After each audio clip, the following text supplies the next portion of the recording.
ఇప్పుడు మనము మంచి అలవాట్ల గురించి తెలుసుకుందామా? జయసింహ చెప్పు, మంచి అలవాటు ఏంది ఫస్ట్ది? మరుగుదొడ్డి ఉపయోగించడం. మరుగుదొడ్డి అంటే బాత్రూమ్. బాత్రూమ్ దేనికి వెళ్తాం? 2కు బాత్రూమ్కి వెళ్ళాలి. బయట పోకూడదు. సెకండ్ తినే ముందు తిన్న తర్వాత చేతులను సబ్బుతో శుభ్రపరచుకోవడం. హ్యాండ్ వాష్ చేతులు కడుక్కునే పద్ధతులు ఎన్ని?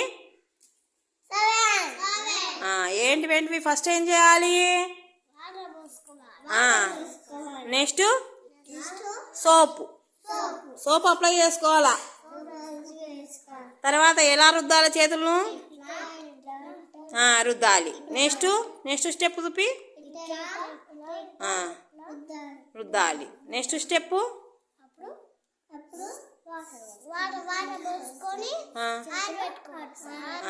ఆ తర్వాత ఏం చేయాలి? అన్నం పెట్టించుకొని తినాలి.